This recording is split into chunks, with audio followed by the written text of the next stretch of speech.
Now, I want to clear up a confusion before we really kind of get deep into this sermon about the Jews versus Israel, because these are not synonymous at all, but they're used interchangeably in today's world. And in fact, I use them interchangeably because they're kind of understood interchangeably. But biblically speaking, the Jews and Israel are by no means the same thing. And it's important to understand this. And we see this in 1 Kings chapter 11, verse 28. And the man Jeroboam was a mighty man of valor, and Solomon, seeing the young man that he was industrious, he made him ruler over all the charge of the house of Joseph. Now, I want to say on a side point, do not confuse Jeroboam with Rehoboam. Rehoboam is the son of Solomon that takes over for him. Jeroboam was one of the men of Solomon who ends up being against Solomon. Okay? Verse 29, and it came to pass at that time when Jeroboam went out of Jerusalem, that the prophet Ahijah the Shilonite found him in the way, and he had clad himself with a new garment, and they two were alone in the field. And Ahijah caught the new garment that was on him, and rent it in 12 pieces. So imagine, you're wearing clothing, and then all of a sudden somebody just, tears your clothing, right? Like if I went up to you and just tore your shirt to like 12 pieces, right? And that's what the prophet does to Jeroboam. Then it says this in verse 31. And he said to Jeroboam, take thee 10 pieces, for thus saith the Lord, the God of Israel, behold, I will rend the kingdom out of the hand of Solomon, and will give 10 tribes to thee. So what he says is, I'm taking the kingdom from Solomon, and you're going to get 10 out of the 12 tribes. Verse 32, but he shall have one tribe for my servant David's sake, and for Jerusalem's sake, the city which I have chosen out of all the tribes of Israel.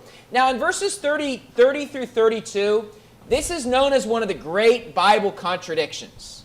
Because remember, he said, I'm going to rend it in 12 pieces. And he said, I'm going to give him 10 pieces, you 10 pieces, and I'm going to leave one piece for him. You don't have to be an expert at math to realize that 10 plus 1 does not equal 12, right? 10 plus 1 equals 11. So you say, well, why is it 12 pieces? And then he mentions 11 pieces. Well, the 10 tribes is accurate. It is 10 tribes. The one tribe is kind of accurate, it's kind of not, because the one tribe he's referring to is the tribe of Judah. Okay? And what you would have is the northern kingdom of Israel and the southern kingdom of Judah. Now, the northern kingdom of Israel, it retains its name after this event. You say, why? Because they retain 10 out of the 12 tribes. I mean, imagine that there is a committee with like 12 people and 2 leave. You're probably not going to rename the committee because 2 are no longer a part of it. But if you're a small remnant left, you're probably going to rename it, right? Like, for example, think of like music and a couple of people split off from a band and start a new band with a new name, right? And so the 10 tribes, they retain the name of Israel. You have the northern kingdom of Israel. And then what you have is the southern kingdom of Judah. But the southern kingdom of Judah was not really by themselves. The tribe of Benjamin is the other tribe that goes along with Judah. You say, well, why does it say one tribe? Because there's one dominant tribe named after the tribe of Judah. And so Judah was one of the 12 tribes of Israel, and it's the dominant one in the southern kingdom of Judah.